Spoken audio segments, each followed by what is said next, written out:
Hello guys, কি অবস্থা? আশা করি আপনারা খুবই ভালো আছেন। তো আমি আর একটা নতুন ভিডিও নিয়ে আপনাদের সামনে হাজির হলাম।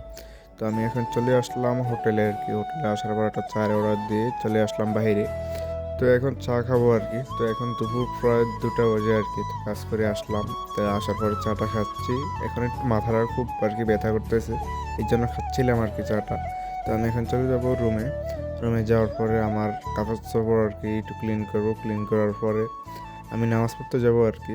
তো এই কাপড় ক্লিন করার মতো ফেরা এটা একমাত্র প্রবাসীরাই সবচেয়ে বেশি ভালো জানে। তো যাই হোক, গোসল করে ক্লিন হয় আমি চলে যাব নামাজ পড়তে আর কি। তো নামাজটা কমপ্লিট করে আর কি চলে আসলাম অনেকক্ষণ পরে। তো অনেকক্ষণ পরে চলে আসার পরে আবার যাব হোটেলে আর কি। তো কিছু হালকা পাতলা নাস্তার অর্ডার দিলাম। দেওয়ার পরে মানে হোটেলে দেখতেছি যে এখানে অনেক লোক আছে আর কি। তো হালকা পাতলা নাস্তা অর্ডার দিয়ে চলে আসলাম আবার নিজের ডিউটির সাইডে আর কি। তো যাই হোক, এখানে দেখি যে একটা সাদা বিড়াল সামনে পড়লো আর কি। খুবই সুন্দর কিউট আর কি বিড়ালটা। তো কিছু খাবার দিয়ে আবার চলে আসলাম একটা রেডবুল নিয়ে আর কি। তো রেডবুলটা খেয়ে চলে আসলাম আরবিয়ান একটা হোটেলে। তো হোটেলে আসার পরে আমি একটা আরবিয়ান খানার অর্ডার দিয়েছিলাম।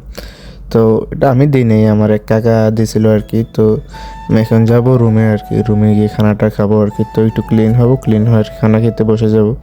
তো দেখেন আরবিয়ান খানাটা খুবই সুন্দর আর কি। এগুলা বেশি কুইদিরে বেশি পছন্দ করে আর কি। সাথে মনে হয় সম্ভবত দুম্বা আছে, নুডলস এবং মানে চাউল কিছু আছে। তো যাই হোক, আজকে আমি ভিডিওটা এখানেই শেষ করব। তো আজকের মতো আল্লাহ হাফেজ।